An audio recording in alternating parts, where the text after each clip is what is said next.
Schrodinger's cat, Schrodinger's sex life, and Full Metal Alchemist. Up next, Sir David Clary of Magdalen College, Oxford, will explain the chemical balance of those three elements.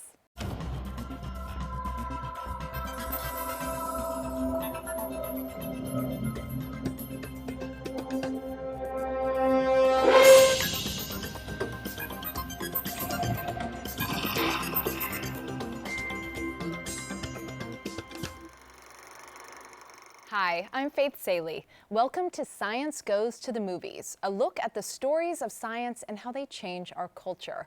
Our guest today, Sir David Clary, was knighted in 2016 for his work in quantum chemistry. He's also been president of Magdalen College, Oxford since 2005. Hello, David. Hi. You are officially the first knight we've had on this show. Oh, that's great. So thank you. Thank you for joining us. Pleasure to be here. Thank you. David, you work with quantum dynamics as a method of studying energy transfer in chemical reactions involving polyatomic molecules. Right. Is that right? Okay. That's right. So this quantum leap polywannacracker molecule energy transfer stuff, could you please explain that to me? Yeah. And I guess by that I mean, what would a typical day in your lab be like? Yeah. Well, let me just say that, I work on chemical reactions, and that's when the two molecules collide and form another molecule. And that happens everywhere. If you look in the engine, combustion engine in a car, you get chemical reactions going on when the fuel burns. You're the same in a coal fire. Chemical reactions are going on in the atmosphere. Chemical reactions are going on even in outer space, possibly to produce the molecules of life. Are chemical reactions happening now as we sit here and speak between you and me?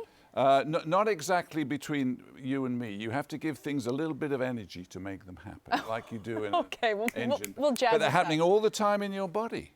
There's all sorts of chemical reactions occurring. If you eat, you're converting what you eat into other things, and so they're happening all the time. So what we do is calculate the rates of these chemical reactions, how fast they go.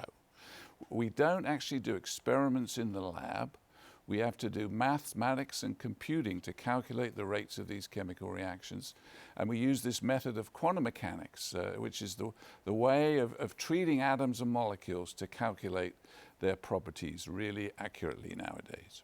So in your lab at Oxford, you're there at a computer instead of beakers and microscopes? Exactly. So my students, they write computer programs to solve the equations of quantum mechanics and then calculate quantities like rates of reaction or the products of a chemical reaction, what types of molecules are formed when they collide. And they can do that on the computer.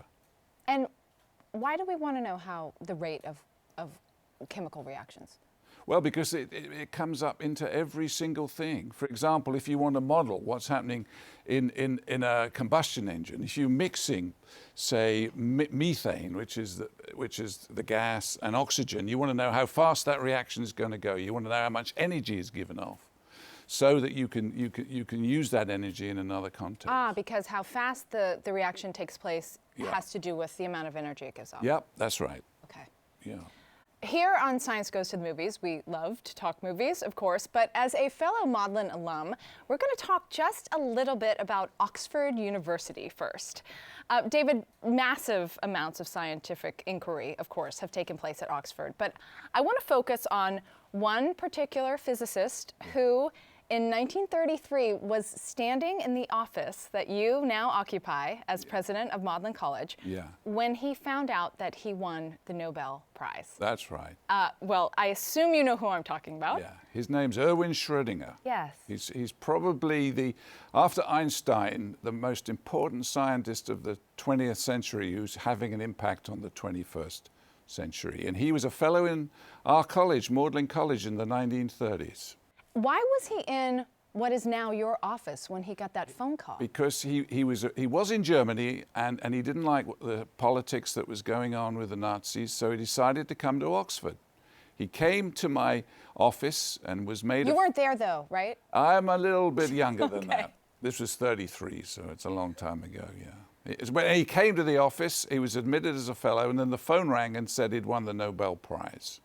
So that was great for us, and so we claim him as one of our Nobel Prize winners. And as you say, he's had an impact on the 21st century. Well, what Schrödinger did, his great work for which he won the Nobel Prize, he came up with what's known as the Schrödinger equation. And it's a mathematical equation that describes all the properties of atoms and molecules. And when you look around you, everything's made of atoms and molecules. So he developed an incredibly powerful theory. And if you can solve his equations, you can predict all the properties of atoms and molecules. So that was a very important fundamental thing to do. He suddenly came up with this equation, and it had been known really from the work of Niels Bohr and others that if you take a hydrogen atom, it has different energy levels, not a continuous range of energies, but at different energy levels. And if you jump between those levels, it gives off light, and you can observe the light of the hydrogen atom. And so he wrote down his equation, which included energy. It included potential energy and kinetic energy. And his equation then gave exactly the formulae for these energy levels and calculated the energy levels. So that's what came out of his first ever Schrödinger equation. And you say that the Schrödinger equation, although it was originally for hydrogen, Yeah. it can be applied to everything? Well, Schrödinger published it for hydrogen, and then suddenly, this was in 1926, you know, it's nearly 90 years ago. But then suddenly everybody realized it worked for all atoms and all molecules. So it's almost a theory of everything. Yes. There's nothing closer to a theory of everything in the modern world than Schrödinger's equation. I want to touch more on this equation. Yeah. But I think when most people hear of Schrödinger, and he's huge in our current pop culture, and it's all because of that box, Yeah. right? Schrödinger's box. On The Big Bang Theory, Schrödinger's cat was a stand-in for all the possible unknowns of Leonard and Penny's relationship. And throughout literature, never mind the memes, Erwin Schrödinger has given all kinds of fictional cats the power to exist in two states at the same time. What are the scientific ideas behind Schrödinger's? Yeah, when Schrödinger was at Magdalen in 1935, and he wrote this paper that mentioned Schrödinger's cat, and he's kind of more famous for that nowadays than his brilliant equation. Right. And in this paper, he said it was what he called a ridiculous thought experiment. Oh, he called it ridiculous. He did in the paper. Okay. And the idea is that you have a box, and you have a poison in the box, and you have a radioactive substance, and you put the cat in the box and put the top on the box. And maybe the radioactive substance will cause the poison to be released, and maybe it will kill the cat. But you don't know if the cat is dead until you take the top off the box. So Schrödinger said, using the language of quantum mechanics, that means that the cat can be alive and dead at the same time before you take the top off the box. And that gave this idea of Schrödinger's cat. And it's been used in, as you say, in the Big Bang Theory, the idea there you get two people kind of interacting, but nobody's quite taken the top off the box. And when they meet each other, they suddenly click and realize that it happens. So it's kind of now used for an uncertainty before something you really look at and it becomes clear. And that's a Schrödinger cat situation that's really come even in the movies. Do you think it's a ridiculous thought exercise? Well, when you've got atoms, this does really happen, or electrons. Electrons can exist in two different states at the same time. Until you measure them? Until you do the measurement. And that is one of the fundamental principles of quantum mechanics. So really what Schrödinger was doing is taking that little idea on electrons and applying it to a cat. Isn't that an extraordinary thing to do? And it's caught the imagination of people. I know. I think it's because he used something cute and fuzzy, right? Exactly. If he hadn't used the word cat, nobody would have picked it up. Schrödinger's box is a nifty, if ridiculous, thought experiment. Yeah. But his equation it is the basis of a hugely important field of study. Absolutely. So I want to ask you, as a scientist, does it ever drive you a little crazy that, you know, the cat and the box get all the fame and kind of, at least culturally, the real work gets pushed to the side? Well, I think the good thing about the cat in the box, it gets people interested in science and maybe interested in Schrödinger. The trouble with his equation is the maths is difficult. Even for you? Well, maybe not for me, Right, but well, you're a knight. Yeah, well, sort of. Yeah, you have to use calculus. You have to be good at writing computer programs. And you have lots and lots of electrons, and they're all interacting with each other. And you've got to describe that interaction. And that's what's made it difficult to solve until really more recent years, when people have come up with clever ways of doing that. A lot of times we think of major scientists as dusty relics of a past, more conservative world, but scientists are flesh and blood people full of passions. Erwin Schrodinger died in 1961, and I think enough time has passed for us to dish a little about his love life. In 2012, Popular Science made a list of the top 5 greatest sex scandals in physics, and Schrodinger made the list. It seems that Erwin lived in a menage a trois, a threesome in today's talk, with his wife Annie Bertel and another gal named Mrs. Hilda March. All right, now gossip is gossip, but I think the question is real. Do you think it's important that the rest of the world sees scientists as the flesh and blood human people they are? Well, that's right. I mean, Schrödinger had a complicated personal life, and put it simply, he had lots of girlfriends. You've probably seen from these pictures, he was quite dashing. Looks like that way. So, but why? You know, scientists are just people like anybody else. And so why can't they have interesting lives as well? And you do find quite often with famous scientists that their personal life can sometimes be as interesting as their scientific life. And that was certainly true with Erwin Schrödinger. Well, you know, I want to ask you, because we talk about movies here, and we have these biopics. We're used to seeing biopics of artists and musicians, right? Yeah. Then you get The Imitation Game, or The Man Who Knew Infinity, or The Theory of Everything. Yeah. When we see a biopic about an artist or musician, it seems normal to assume that his or her, usually his, life was affected, his work is affected by his life, right? Yeah.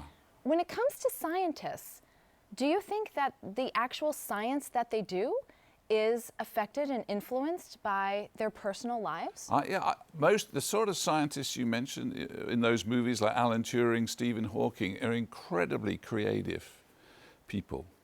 And often the very creative people also have kind of interesting personal lives that go with that creativity. So there might be kind of a link that goes together there with it.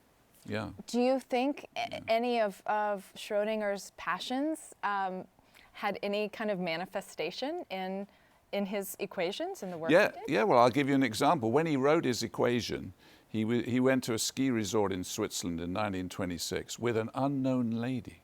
It's not known who she was. And she was the person who inspired his great equation that's almost changed the scientific world and has been a fundamental in quantum mechanics. So there's an interesting link there. That was a nice holiday for them. Yeah. And for the world. And people still don't know who. They know he was with someone, they don't know who it was. Now, you have actually studied his writing, correct? I have. It's at Magdalen? I have.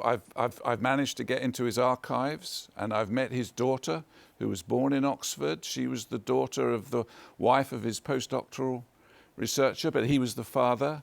Her name is Ruth, and she lives in Austria, where his grave and his office is, and I've visited her there. So I've really studied the archives and the Schrödinger story. And in his writing, does he write at all? Is it a journal? Does he write about his personal life? He didn't write about his personal life, but his great work are his scientific math papers.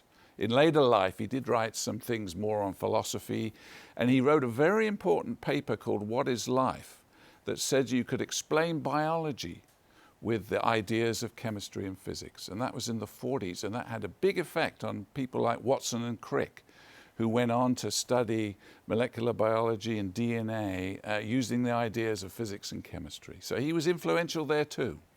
And this picture kind of suggests that he knew what is life. It looks like he had a good time. He's got his ladies and his pipe. He has. This is when he was a little bit older then, I think. This is probably when he was living back in Austria after the Second World War. But he's still very dashing. I mean, he's not Richard Feynman level hottie, but No. I don't know if you'll agree with me. I feel like all the hottest scientists are kind of on the quantum level. Yeah, I think they're all. I mean, yeah, he's not quite like Feynman.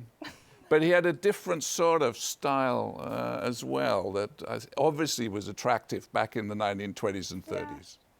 All right, now let's change gears and talk about the movie.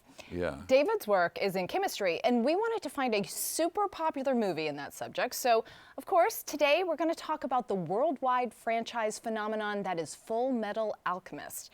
For those of you who don't know or don't have a kid in your house, Full Metal Alchemist is a Japanese shonen series written and illustrated by Hiromu Arakawa, one of the most successful female artists in the field. And boy, has this story been successful.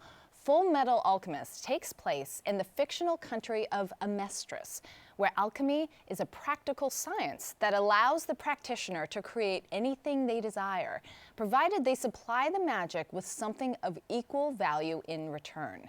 Right. Now the constructional formula. And finally, we need some soul data.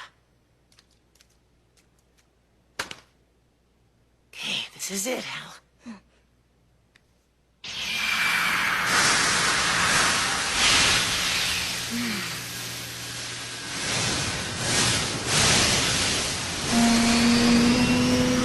Ned, something doesn't feel right.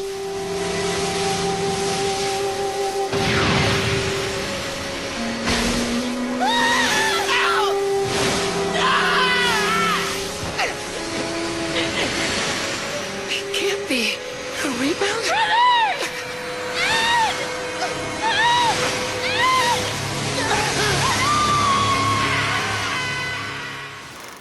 So, David, Full Metal Alchemist is an otherworld, magical fantasy, but some of what the writers tied to the magic is actual real chemistry. Is that right? That's right. They bring some sort of fundamental chemistry principles and bring it in an interesting way into the movie.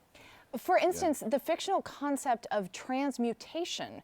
In the show, the magical alchemists must learn to make their magic by understanding the atomic structure and kinetic energy of a given material, deconstructing it to a more malleable form, and then reforming it into something new.